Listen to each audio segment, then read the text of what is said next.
D'abord, merci de me donner la possibilité de présenter dans cette journée très intéressante. Juste un petit peu avant la pause, vous allez voir un peu que ma perspective ou l'endroit où je me situe dans la trajectoire de soins est peut-être un petit peu différente par rapport à ce qu'on a vu jusqu'à maintenant. Donc, je vous rappelle un peu cette idée. Je veux réfléchir avec vous sur l'idée que on met des choses en place, c'est que parfois, malgré les initiatives qu'on peut mettre en place, la souffrance ou la détresse passe sur le radar. Donc, je vais vous exposer ou vous présenter un peu une étude qu'on a faite dans les dernières années sur l'efficacité ou la façon dont on utilise la détection de la détresse psychologique et des besoins en oncologie. Donc, juste pour vous exposer un peu le plan de ma présentation, assez classique, on va faire un petit contexte. Je vais vous présenter l'outil de dépistage qui est mis en place justement dans notre région. Je vais vous exposer les objectifs de l'étude qu'on avait, vous souligner les variables et j'aimerais prendre plus de temps pour vous exposer justement les résultats ou les observations qu'on a fait jusqu'à maintenant. Alors, je vous apprends rien quand je vous dis que les patients qui sont atteints de cancer rapportent un éventail de besoins, que ce soit physique, informationnel, pratique, sociaux, émotionnels et spirituels, qui affectent leur qualité de vie puis qui entraînent une détresse psychologique. Comment on définit habituellement la détresse psychologique? Donc, on considère que c'est une expérience émotionnelle désagréable associée à des préoccupations ou à des besoins non répondus. Donc, le contexte émotionnel, puis un peu la recherche de qu'est-ce qui explique cette réaction émotionnelle. Les écrits scientifiques nous montrent qu'à peu près 22 à 58 des survivants de cancer rapportent des niveaux significatifs de détresse ou de souffrance qui se manifestent tout au long de la trajectoire de soins, mais il semble que ce soit davantage marqué pour les patients qui sont atteints d'un stade avancé. Au Canada, le dépistage de la détresse psychologique est considéré depuis quelques années comme le 6e signe vital à évaluer en oncologie, au même titre qu'on le fait pour le poids, pour la pression sanguine, pour la pression artérielle, on devrait aussi prendre la peine de mesurer la détresse psychologique. C'est donc devenu le dépistage de la détresse une initiative majeure dans l'organisation des soins centrée sur les personnes. C'est dans ce contexte-là que l'équipe interdisciplinaire en oncologie du CIUS du Saguenay-Lac-Saint-Jean, donc ma région où actuellement je travaille, a décidé de suivre le mouvement et d'implanter une procédure de dépistage systématique.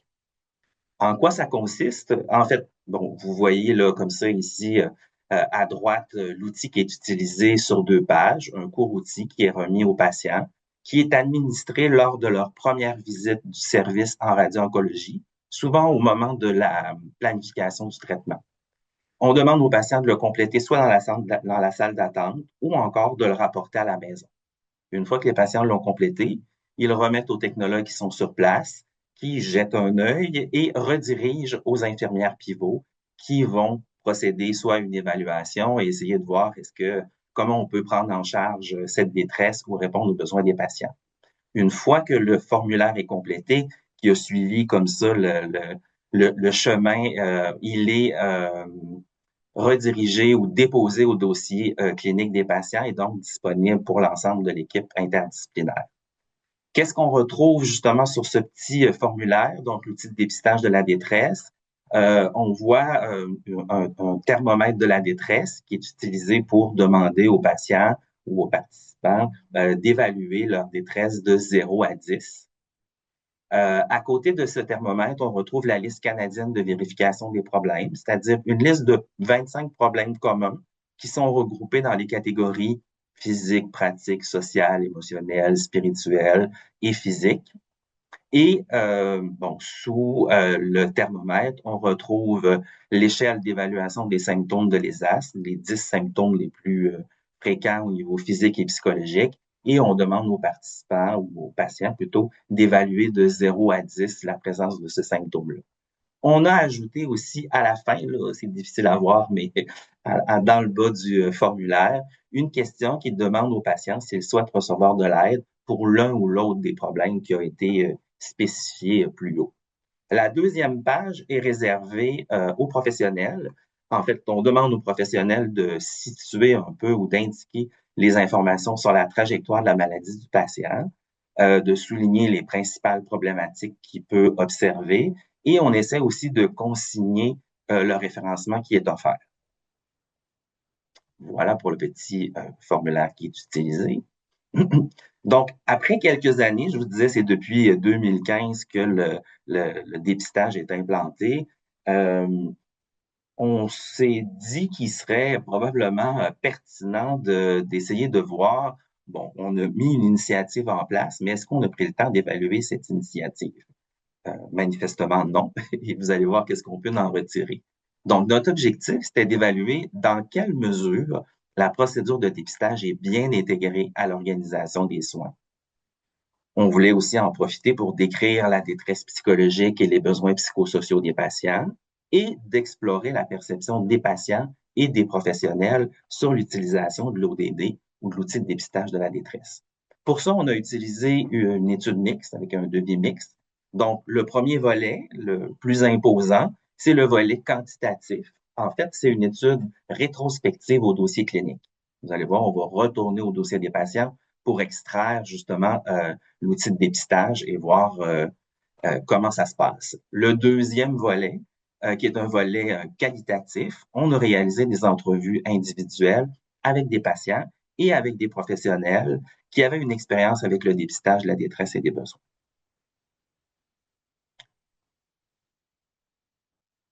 Pour vous parler un petit peu de la méthode, là, vous voyez les deux grands volets. Vous voyez quand même un N imposant sur le volet quantitatif. En fait, ce qu'on a fait, c'est qu'on a relevé les dossiers de tous les patients ayant débuté un traitement de radiothérapie entre le 1er janvier 2017 et le 31 décembre 2021. Pour ça, on a identifié les patients dans la trajectoire à partir du registre en oncologie, des données administratives du service de radio-oncologie et de la présence ou non du formulaire au dossier. Pour ça, on a consulté, comme je vous disais, les dossiers cliniques informatisés pour extraire les informations, c'est-à-dire recueillir l'outil de dépistage pour avoir les informations, mais aussi pour documenter les raisons pour lesquelles il n'y avait pas d'outil de dépistage dans le dossier. Est-ce que c'était un refus? Est-ce que c'était un oubli? Est-ce que finalement le questionnaire ou l'outil de dépistage n'avait pas été remis? Donc ça, c'est, je vous dirais, un travail de moine. On a aussi consulté les notes des infirmières et des technologues en radio-oncologie pour essayer de, justement, essayer de savoir qu'est-ce qui fait qu'un outil de dépistage est présent ou pas au dossier, mais aussi essayer de voir qu'est-ce qui avait été mis en place pour répondre aux besoins des patients. Dans le deuxième volet, on a interrogé à peu près 25 personnes, dont des patients et des professionnels. Les patients étaient sollicités par les technologues lorsqu'ils venaient à la visite de planification. Les professionnels ont été sollicités par les chefs d'équipe. Tous ceux qui ont accepté ont été rencontrés individuellement par une professionnelle de recherche. Les rencontres ont eu lieu en personne ou par visioconférence. Ils étaient enregistrés audio. On a fait une retranscription et une analyse qualitative du contenu. Je vais vous présenter quelques résumés de tout ça. Alors, au niveau des variables à l'étude, pour le niveau quantitatif, on voulait voir le taux d'administration de l'outil de dépistage aux patients visés, la proportion des sections qui étaient remplies adéquatement, donc est-ce que l'outil est rempli adéquatement, la nature et la fréquence des interventions, et au niveau descriptif, on voulait voir faire un portrait de la sévérité de la détresse, des symptômes et des problématiques. Au niveau qualitatif, là, je vois que j'ai répété 2 fois, donc au niveau vraiment qualitatif et non quantitatif. Donc, la connaissance, on voulait savoir qu'est-ce que les patients et les professionnels connaissaient de la procédure de dépistage et pour eux, qu'est-ce que ça signifiait la détresse psychologique. On a voulu aussi en connaître un peu plus sur la manière d'utiliser l'information du dépistage dans la pratique, la perception quant aux avantages ou aux inconvénients, les facilitateurs et les obstacles à maintenir la procédure de dépistage, et aussi le type d'informations reçues ou les documents qui étaient mis à la disposition des professionnels et même des patients pour être en mesure de bien procéder au dépistage de la détresse et des besoins. Alors, le croustillant maintenant. Je vous présente le fruit de ces différentes études ou des différents volets. Alors, globalement, je vous disais, on a relevé 4517 dossiers pour constater que 55% de ces dossiers avaient un ODD qui avait été déposé. 45% ou presque n'en avaient pas. On reviendra un peu sur cette idée. Je vous invite plutôt à aller à me suivre sur, pour ceux qui avaient un outil de dépistage de compléter, lorsqu'on regarde la qualité ou jusqu'à quel point l'outil a été complété adéquatement, on voit que 58% il était complété en totalité, 32% le 2 tiers, 5% le 1 tiers, et on avait quand même un 4% où l'outil de dépistage était déposé au dossier, mais dans lequel il était vide. Donc, l'on présume que c'est un patient qui avait rapporté ou donné son outil de dépistage, mais qui avait probablement refusé de le compléter. Au niveau, comme je vous disais, la première surprise qu'on a eue une fois qu'on a relevé tous ces dossiers, c'est de constater que près de 45% des patients qui étaient théoriquement éligibles n'avaient pas d'ODD à leur dossier, donc pas d'outil de dépistage. Donc là, on s'est posé la question, mais pourquoi? Et c'est là où on a fouillé un peu plus. Donc, lorsqu'on a consulté les notes des technologues et des infirmières, on pouvait voir que une proportion, 35%, avait indiqué un refus, où il était précisé qu'ils avaient refusé. Bon, soit qu'ils considéraient qu'il n'y avait pas besoin d'aide, ils disaient aller bien, ou avaient déjà de l'aide nécessaire. Pour une bonne proportion, malheureusement, tout ce qu'on avait comme information, c'est le patient refusé sans avoir de raison. Bon, c'est un peu particulier dans l'idée d'un dépistage systématique et du fait qu'on considère que c'est le sixième signe vital, que finalement, quelqu'un qui décide de ne pas avoir besoin, on ne lui demande pas quand même d'indiquer cette information. Bon, ça sera sujet à discussion. On restait quand même avec une bonne proportion où on n'avait pas d'indication de refus, pas d'outil de dépistage, donc un 65% ou presque, qui nous a beaucoup interrogés. Donc là, on a essayé de comprendre, on est revenu sur les procédures qui avaient été mises en place pour le dépistage, on a consulté les intervenants et on s'est rendu compte que 43% de ceux pour lesquels on ne voyait pas un ODD au dossier et pas d'indication de refus, c'était des patients qui avaient un seul traitement de radiothérapie ou encore des patients qui étaient hospitalisés et qui venaient recevoir leur traitement. On a réussi à comprendre, après discussion avec l'équipe, qu'au fil du temps de la procédure, l'équipe avait choisi de ne pas administrer l'outil de dépistage à cette clientèle, ce qui est un peu surprenant et ce qui est surtout, je dirais, dommage, puisque ça représente majoritairement des patients atteints d'un cancer avancé. Et on va voir, lorsqu'on va regarder les statistiques un peu descriptives, que c'est pourtant la population cible où on devrait justement faire un dépistage pour être en mesure de mieux répondre à leurs besoins.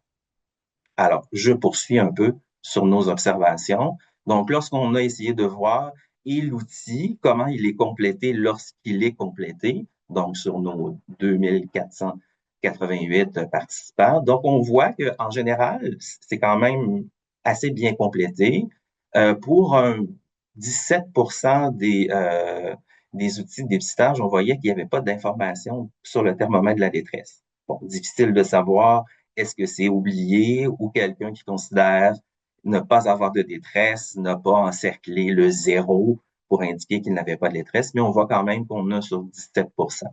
Au niveau de l'ESAS, donc la liste des symptômes physiques et psychologiques, on voit à peu près là, un 10% qui n'est pas complété. Au niveau de la liste des problèmes, ça nous a aussi posé certaines questions parce que lorsqu'on a initialement commencé à relever, on se retrouvait avec un 19% des outils de dépistage qui n'avaient pas d'informations, il n'y avait aucune donnée sur cette liste-là.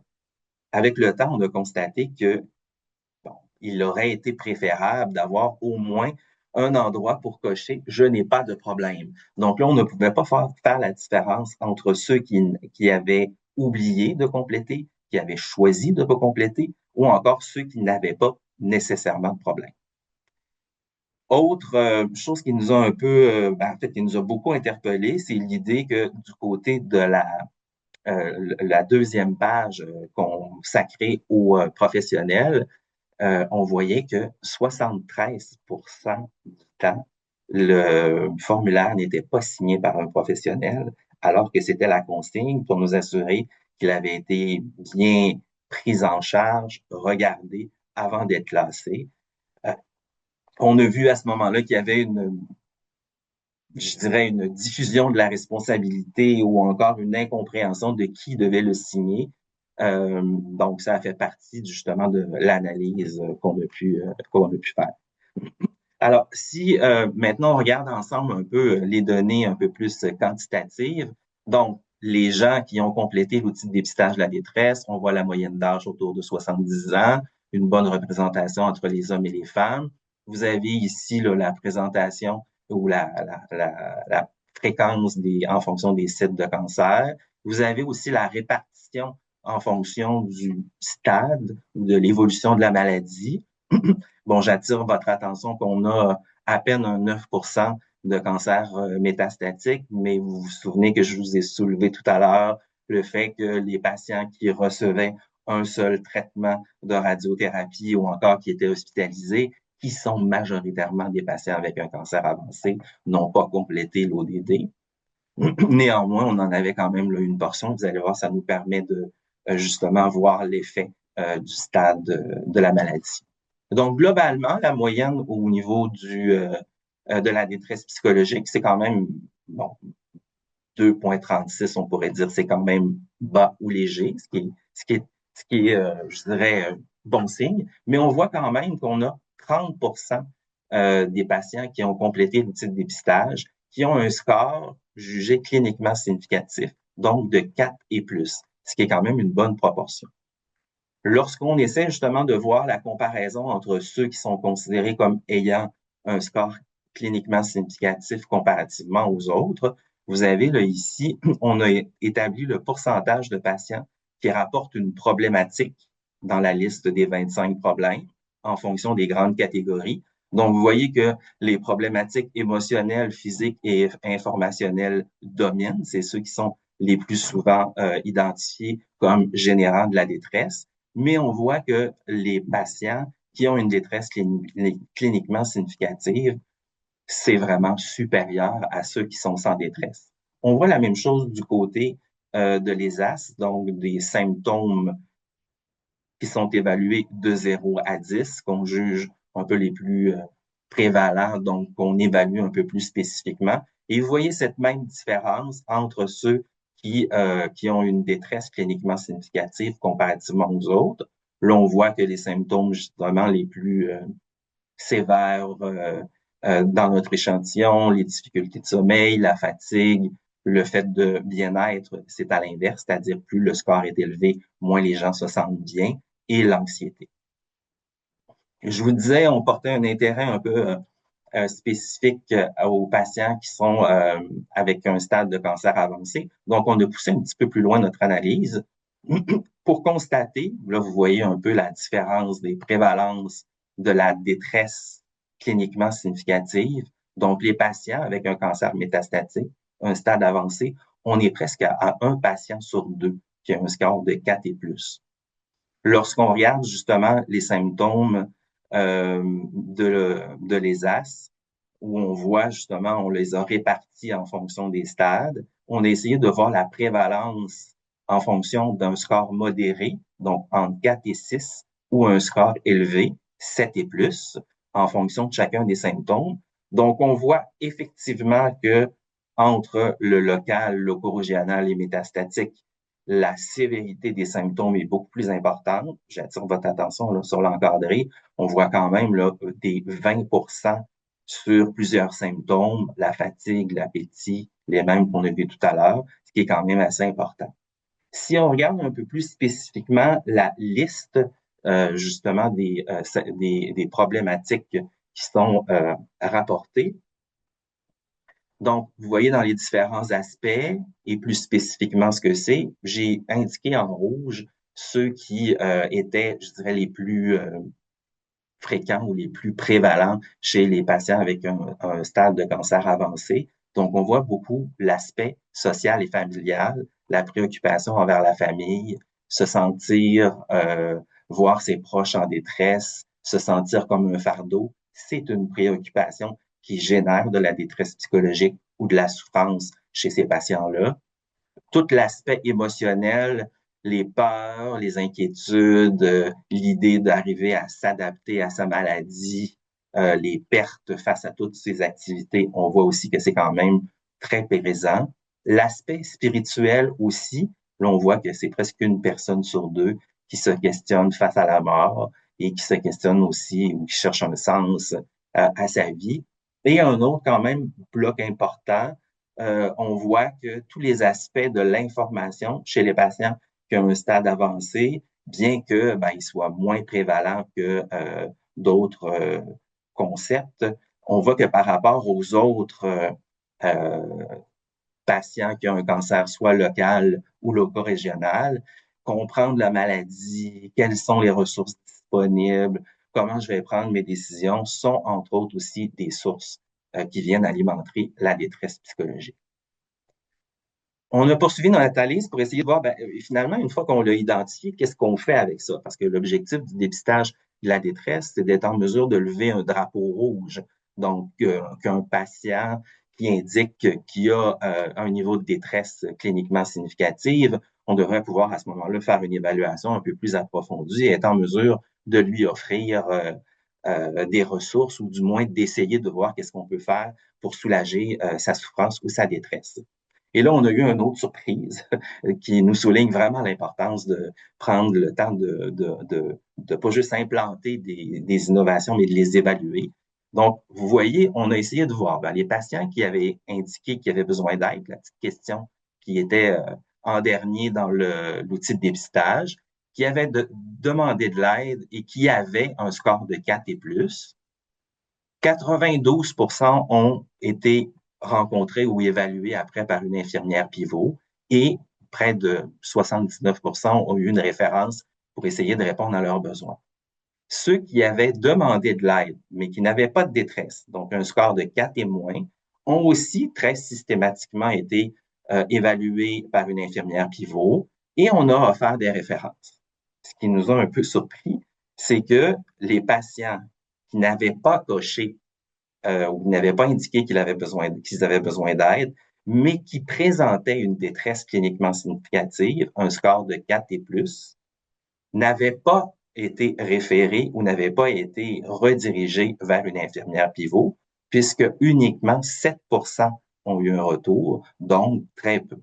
Ça soulève le fait qu'au cours du temps, les professionnels en place ont plus porté leur attention sur le fait de est-ce que les patients souhaitent de l'aide au lieu de la nature même de l'outil de dépistage qui était qu'un score cliniquement significatif était un drapeau ou une indication pour nous dire qu'il fallait à ce moment-là procéder à une évaluation pour mieux comprendre ce qui se passait.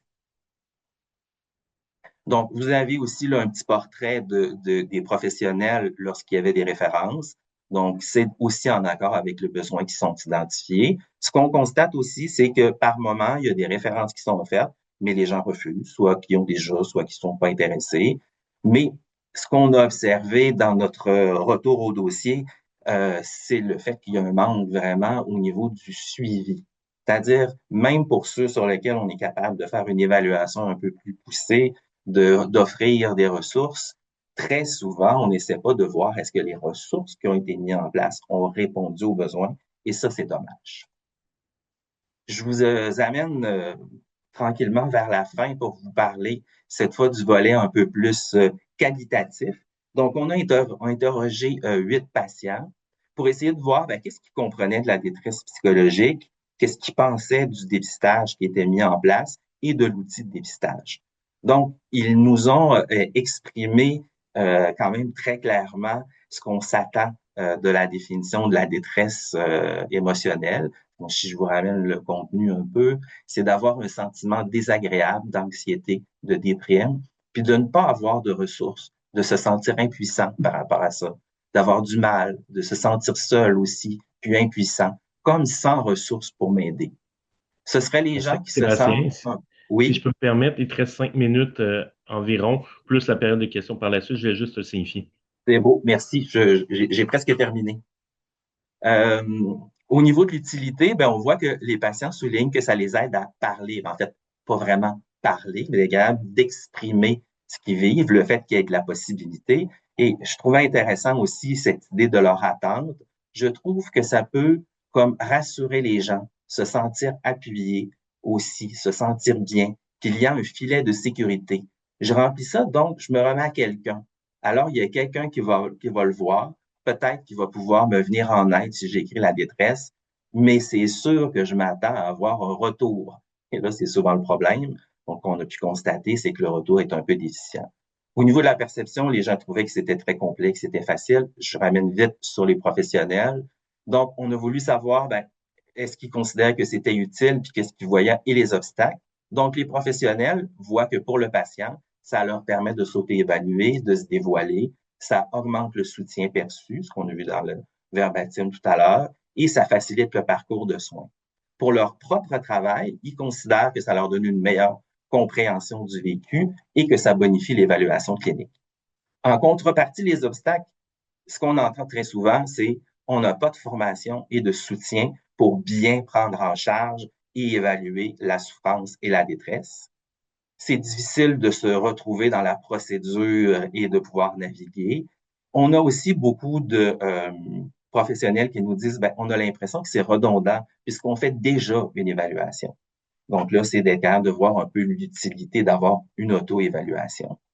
Je vous amène sur le dernier texte avant ma conclusion. C'est bien beau d'avoir des ODD puis des patients qui ont des besoins, sauf qu'on n'a pas les intervenants pour tout prendre en charge les besoins des patients. C'est des longues listes d'attente. Le système n'a pas la capacité d'aborder toute la détresse de nos patients. J'en suis rendu à ma conclusion. Donc, vous voyez, l'objectif, ça souligne le fait que c'est important de mettre des initiatives pour évaluer la souffrance, mais il faut s'assurer qu'elle répondent aux besoins, qu'elle suit les recommandations et qu'elle s'intègre bien dans la pratique clinique. On voit que les patients, effectivement, ont beaucoup de besoins et expriment une détresse psychologique ou une souffrance quand même importante, particulièrement ceux qui ont un cancer avancé. Tous s'entendent pour dire de l'importance de s'attarder à la souffrance, mais on voit que peu d'efforts sont déployés pour outiller les professionnels, offrir des ressources, traiter les personnes dans sa globalité. Donc, pour moi, la souffrance échappe trop souvent à notre radar, peut-être trop souvent par manque de ressources pour y faire face, ce qui m'amène à me questionner aussi sur ben, qu'est-ce que ça va amener comme conséquence sur les soins palliatifs dans ce contexte. Merci.